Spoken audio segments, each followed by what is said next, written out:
You're listening to Four Things to Know, a WCCO daily news podcast. Today is Thursday, July 23rd. I'm Maria Lizignoli. Thank you for listening to and watching Four Things to Know. Today's top story. The man behind last summer's lawmaker attacks was sentenced in a federal courtroom in Minneapolis. A judge gave him 2 life terms plus 40 years in prison. The sentencing hearing for 59-year-old Vance Boelter began at 10 this morning. Boelter pleaded guilty earlier this month to murdering House Speaker Emerita Melissa Hortman and her husband Mark and shooting Senator John Hoffman and his wife Yvette. Boelter admitted to trying to shoot their daughter Hope as well. The judge says Boelter's sentence of 2 life terms plus 40 years in prison is truly a life sentence. He said, quote, "I will say it's the longest sentence I have imposed after hearing thousands of cases over the years, but it is well-deserved." Judge John Thunheim asked Vance Boelter how he was doing this morning. Boelter said, quote, "I'm fine, Your Honor. Thank you." The judge then went over the sentencing guidelines and talked about the severity of impersonating an officer, targeting government officials, and the use of body armor. The impact statements began with State Representative Kristen Bonner. Investigators said in between the 2 shootings, Boelter visited Bonner's home and knocked on her door, but she was away with her family on vacation at the time. In court this morning, Bonner said, quote, "Nothing could prepare me for an assassin at my door. I never dreamt that doing the job that I love would put my family in harm's way, forever shattering their innocence." Senator John Hoffman and his wife Yvette and their daughter Hope all gave impact statements. Yvette said, quote, "I fought him, Your Honor, with everything I had. I finally got him out of my home, and I collapsed near our entryway laundry. I'll never forget looking down and watching my blood stream down that white washing machine as I felt myself sinking to the floor and fading." Then family members of Mark and Melissa Hortman addressed the court. Melissa's mother said, quote, "A man who could commit these heinous crimes does not deserve to be in any part of a society." One of Mark's parents said, quote, "Every day I go from sad to mad. I'm sad about the unbearable loss I live with every day. This killer left a primal wound on every member of our family." The Hortmans' 2 children also spoke. Sophie Hortman said, quote, "Justice can never be served for those who lost. I miss my mom, I miss my dad, I miss my best friends. I miss believing in the goodness of humanity." Boelter agreed to plead guilty last month so federal prosecutors would not seek the death penalty. Instead, he agreed to serve 2 consecutive life sentences plus 40 years. Connor White was in that courtroom today. He'll have a full report in this evening's newscasts and online at WCCO.com. Number 2. 4 people have now been arrested in a deadly hit-and-run in Farmington. Farmington police say 13-year-old Sasha Balandin and his friend were crossing Highway 50 and Duchesne Parkway on their bikes on the evening of Tuesday, July 14th, when Sasha was fatally struck. Farmington police arrested 4 people, all from Farmington, in connection to the deadly hit-and-run. Investigators have also recovered the vehicle involved in this incident. The Dakota County Attorney's Office will review the case to determine formal criminal charges. But right now, we know a 30-year-old man was booked for criminal vehicular homicide and failing to stop at the scene of a traffic accident resulting in death. 2 women, a 28-year-old and a 64-year-old, were booked for aiding an offender to avoid arrest. And a 36-year-old man was booked for aiding an offender accomplice after the fact.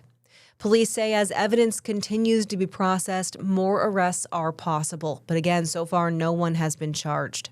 A memorial will be held at Eagle Brook Church in Sasha's hometown, Apple Valley. A fundraiser has been created to help the family. Number 3. Just out of prison and back in handcuffs. Police in Brooklyn Park say they arrested a man who broke into 2 homes and sexually assaulted 2 women at gunpoint. A SWAT team swarmed a Brooklyn Park townhome complex on the corner of Hampshire Avenue and Brooklyn Boulevard. Law enforcement in tactical gear moved in and out of a single unit, taking 25-year-old Darius Olson-Baker into custody. Police say the first attack happened last Friday around 5 in the morning on the 7600 block of Hampshire Avenue North, inside a townhome just down from where Olson-Baker was arrested. The second attack happened around 5:30 Wednesday morning, less than a mile away from the first.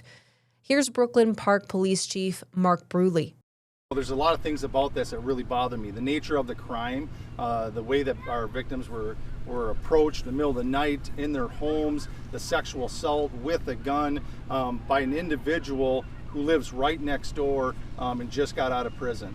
The chief says Olson-Baker was released from prison on July 7th, just 10 days before the first assault occurred.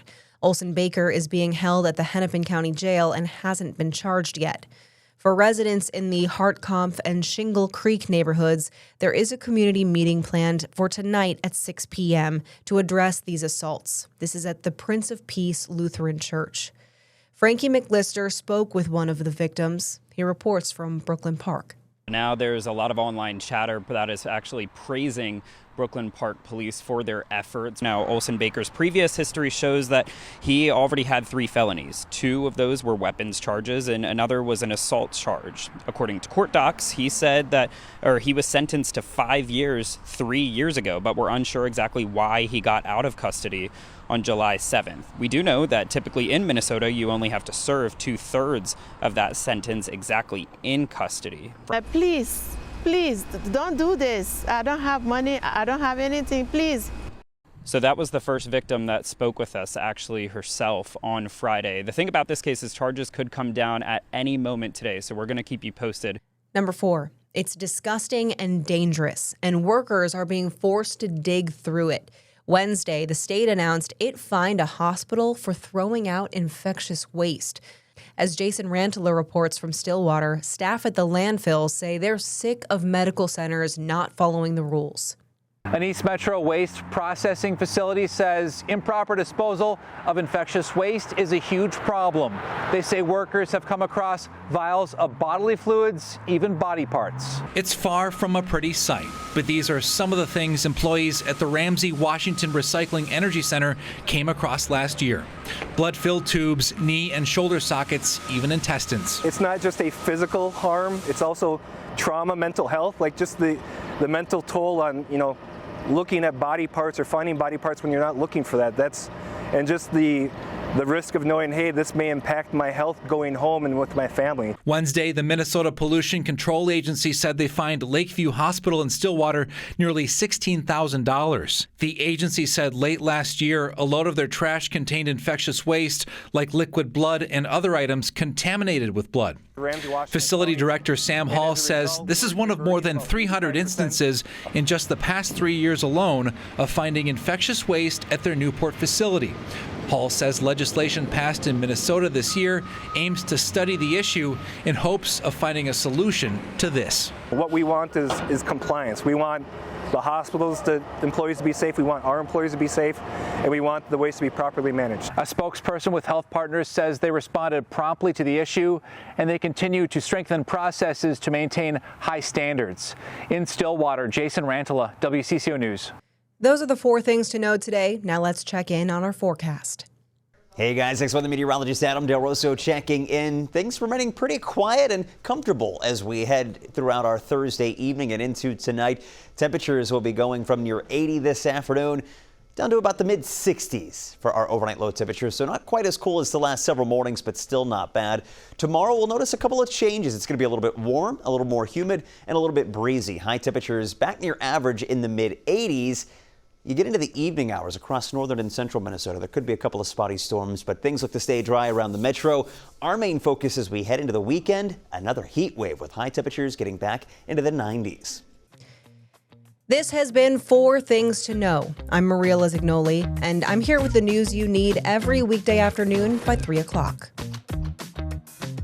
Listen to 4 Things to Know, a WCCO daily news podcast, wherever you get your podcasts.